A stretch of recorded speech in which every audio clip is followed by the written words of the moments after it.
Hey everyone, welcome back to another Ask GN episode where we try and answer your questions. This episode, I'm saying this more and more, and it's because more of you are watching and getting engaged. But we did have a lot of really good questions, and once again, not going to get to all of them. So if I missed yours, please post a question below in the comment section, and we'll get to it for next episode, hopefully. But before we get into the content this time, it is brought to you by this case. This is the Antec Cube case. We saw it at PAX. We haven't seen it since then, but it's finally starting to ship, so at least to reviewers. So we've got one in now. I'll be testing it soon and doing thermals and things like that. The thermals are really interesting to me for this case because it has a the video card faces up, so it's sort of an inverted ATX layout, and that means that the video card's up here against this acrylic window, so you can see the faceplate through the top of the case, but of course, that poses an interesting thermal challenge, and we talked about that with the iPower Revolt 2, where that case kind of worked it out because it was an enforced liquid cooler for the unit that at least we had, and that works pretty well. In this type of environment, I'm curious to see if a blower fan versus the sort of axial versus radial fans will actually make a difference in performance. So this is a good test case for that because with the normal push fan setup, with like a twin froze or ACX cooler, you might actually be kind of restricted for air, but with a blower fan, it might work out okay because it's an ITX box.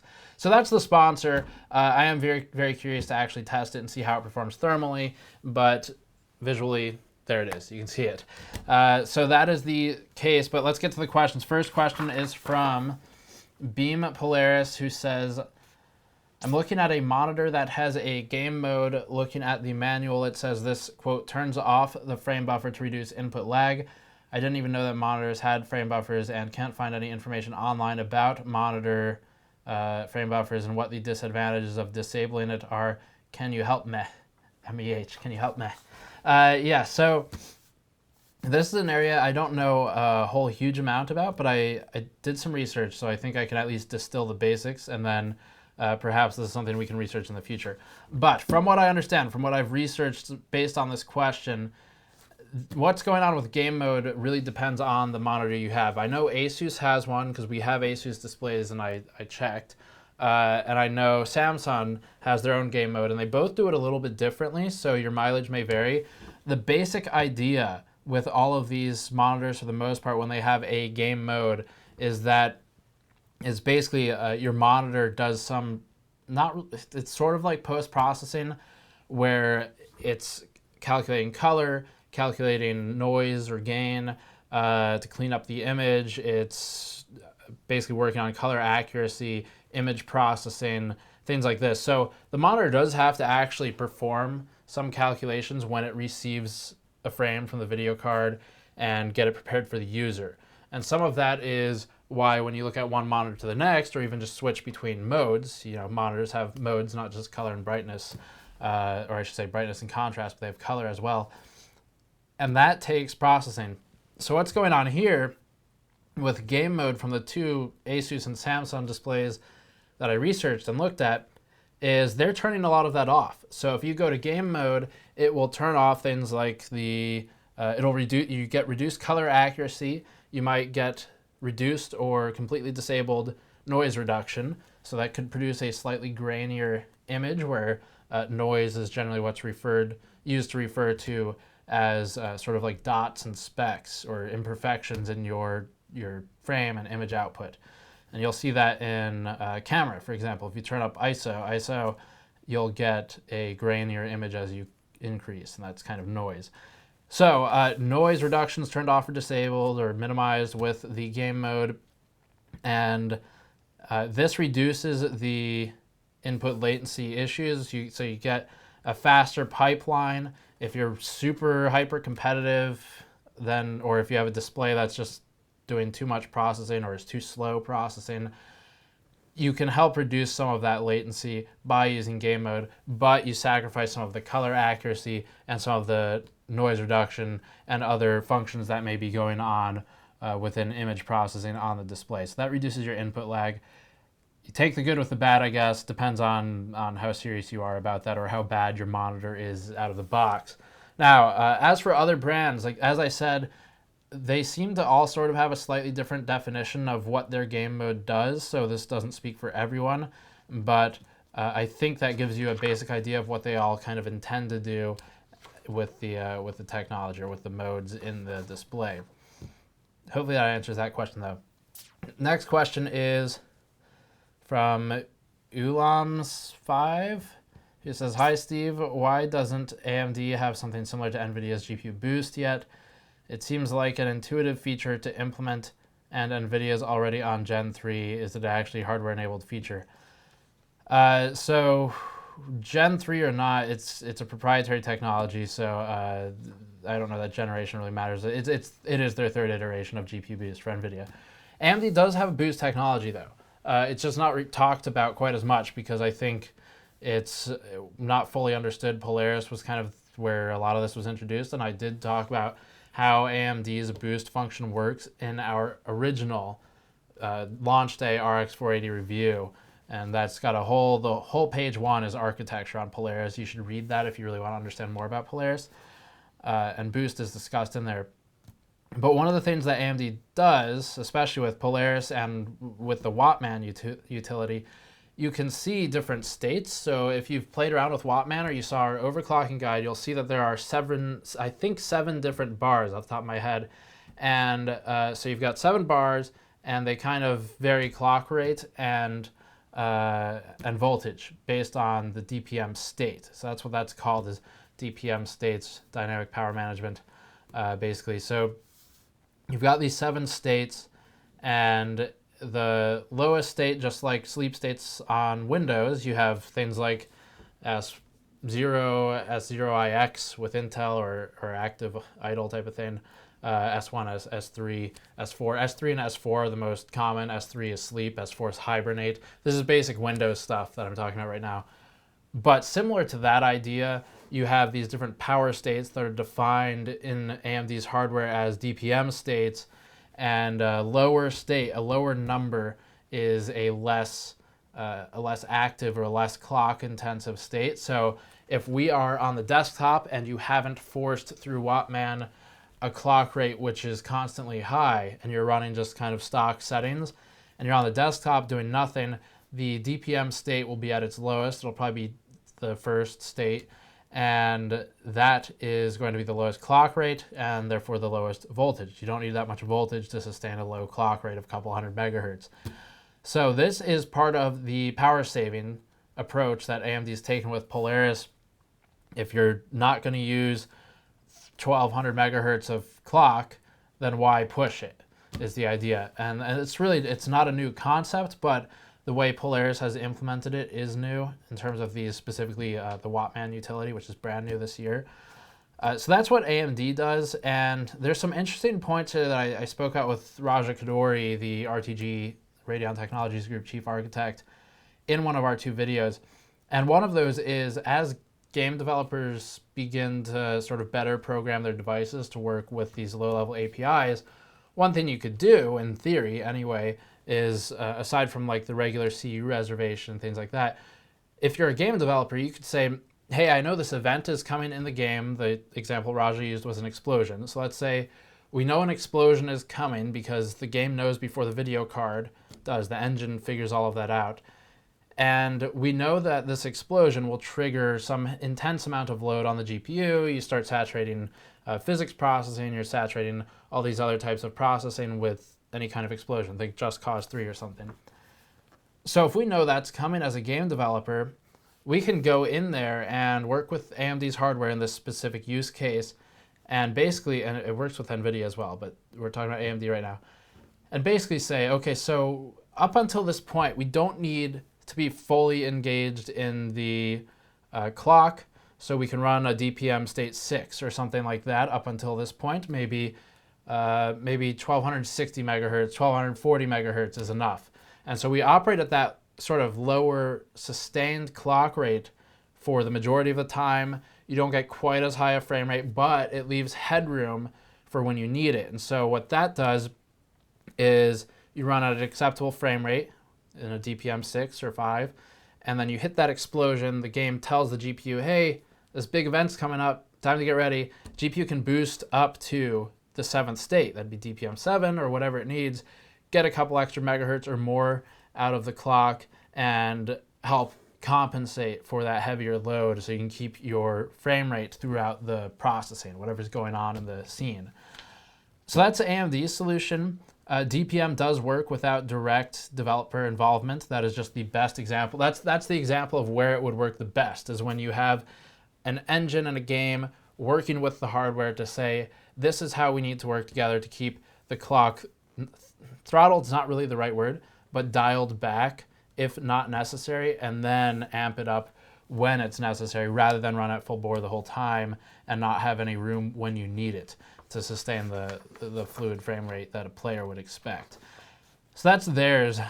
You can read more about DPM states in our article. I think I may have talked about it in the overclocking article as well, but definitely the RX 480 review with Polaris. I talk about that at least a little bit with Wattman.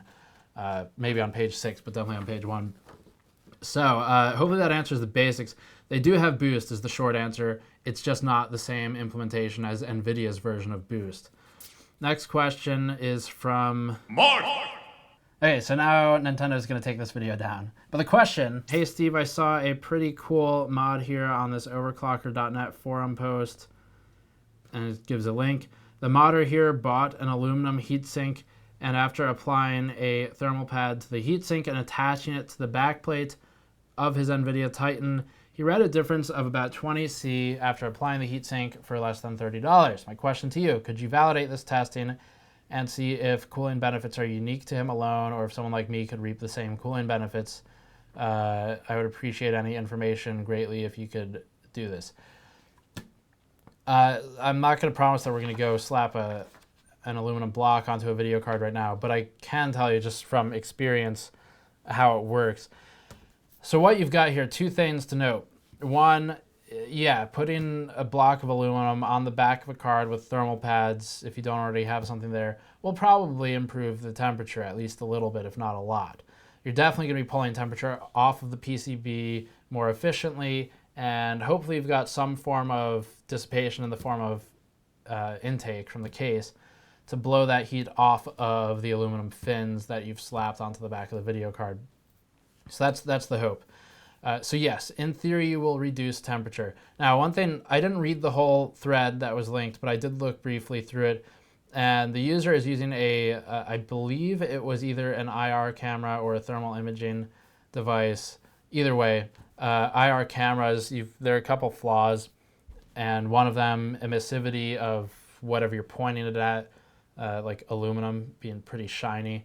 And the second point is, because of the way a large heatsink on a large area that puts, or let's rephrase that, a large heatsink on a small area of high heat, like a large aluminum heatsink on the back of a card where your area of high heat would be the backside of the chokes probably, maybe the backside of the MOSFETs.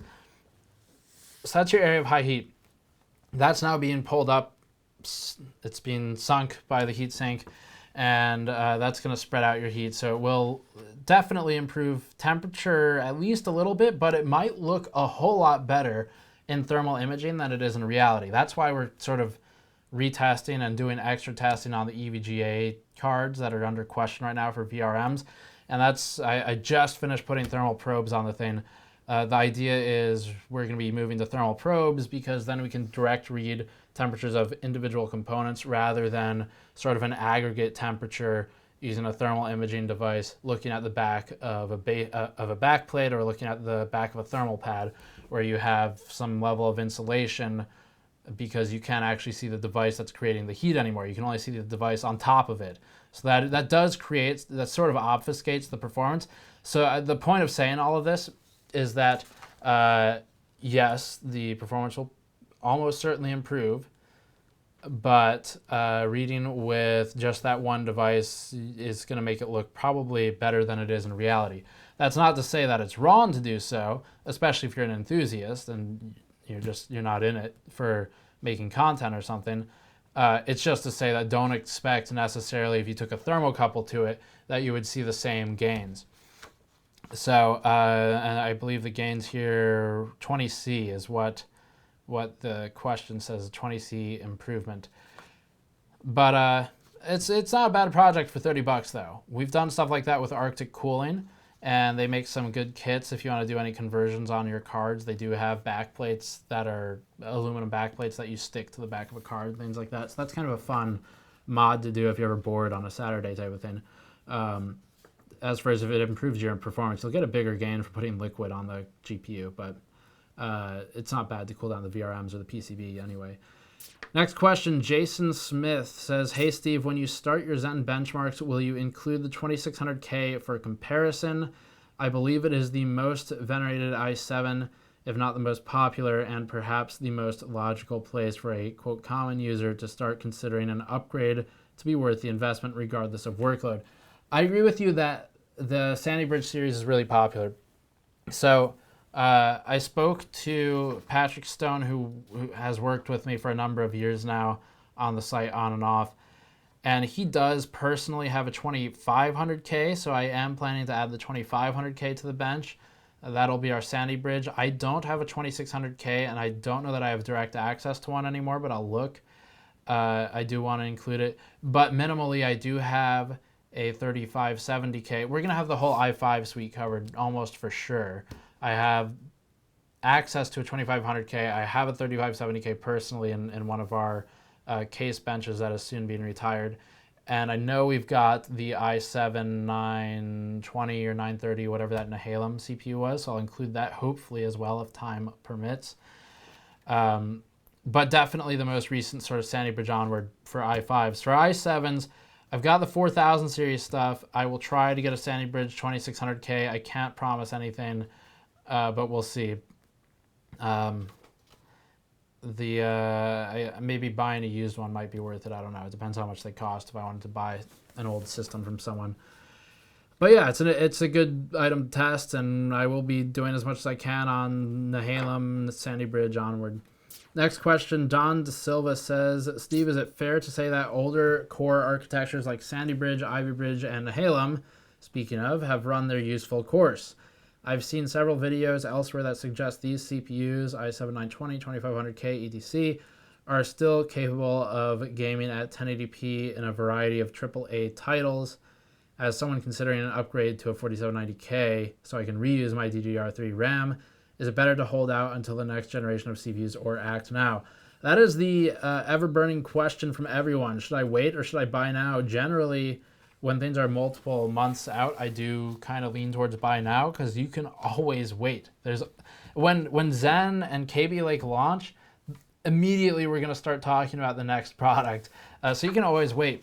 But of course, when something's like 1 month away, it does kind of make sense to wait and see what happens. Now, the question here is unique because you're talking about reusing DDR3, and these newer platforms have all moved to 4. So that is a very valid thing to want. And actually, when I bought parts for a new system build to replace mine, which I never ended up building, but they're in boxes still. But when I did buy parts, my plan was I'm going to take a 4770K that's been retired and stick it into a Z97 motherboard and use DDR3. And the reason I decided that was because I knew, one, I had a 4770K, but also that with memory, I've got a lot of DDR3, like many of you, I'm sure, that I can still use, still perfectly fine memory, and sometimes in higher capacities than what I could get with DDR4, depending on cost. And also, because the gains from something like a 4000 series i7 and the current gen and impending gen i7s are not massive, a 4790K to a 6700K, pretty small jump. And I think we benchmarked that ages ago at this point, but it's a couple percentage points depending on what you're testing. Games for sure, though. Now, going to Kaby Lake, I can't say for sure. I'll be able to say eventually, but I don't have them yet.